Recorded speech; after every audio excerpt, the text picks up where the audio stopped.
मी युवा प्रतिष्ठानच्या माध्यमातून प्रतिवर्षाप्रमाणे याही वर्षी एक पुढच्या पिढीसाठी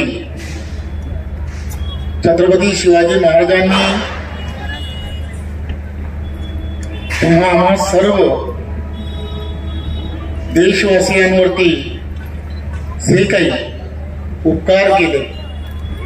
तुम्ही आणि आम्ही सर्वजण जे स्वाभिमानाने ताट मान करून जगतोय, हा जो बाणा आहे, हा ज्यांच्यामुळे तुम्हा आम्हा सर्व भारतीयांच्या सर्वांच्या जीवनामध्ये असला पाहिजे आणि तो सातत्याने पुढच्या पिढीने सुद्धा येणाऱ्या काळामध्ये पुढे नेला पाहिजे। आणि म्हणून छत्रपती शिवाजी महाराजांचा इतिहास फक्त देशापुरता मर्यादित राहिला नाही, तर तो जगाच्या पाठीवर आपण सर्वजण पाहतो।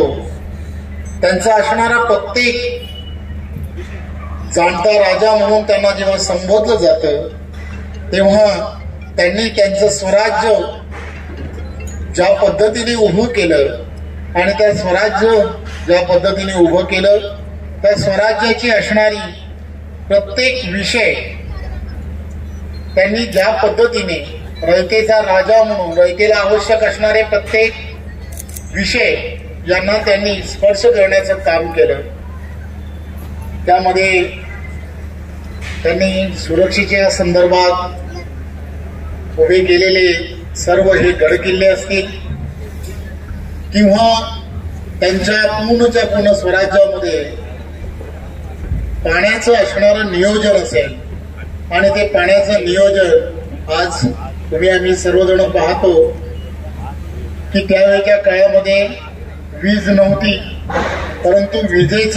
वीज नसताना सुद्धा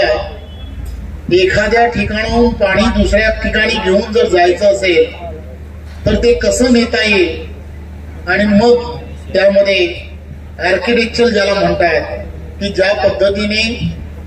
वरच्या भागावरती एखाद्या पाण्याचा साठा तयार झाला तर तो खाली असणाऱ्या सर्व गावांपर्यंत जाऊ शकतो, अशा पद्धतीचा विचार छत्रपतींनी त्यावेळेच्या काळात केला। आणि त्यावेळेच्या काळामध्ये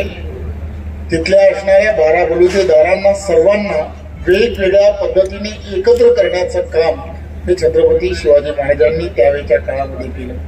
त्यांची असणारी गरिमे कावा ही युद्धनीती जी आहे, ही युद्धनीती ही आजही जगाच्या पाठीवरती त्या युद्धनीतीबद्दल जेवढं अभ्यासक ज्या पद्धतीने त्याचा अभ्यास करतायत, एवढा मोठं काम हे छत्रपती शिवाजी महाराजांनी त्यावेळेच्या काळामध्ये केलं। त्यांनी जे काही आपल्या सर्वांना जो वारसा दिला, हा वारसा आपल्या पुढच्या पिढीला घेऊन जाणं हे अत्यंत गरजेचं आहे। आणि म्हणून तुम्ही आणि आम्ही सर्वजण या सगळ्या वारसा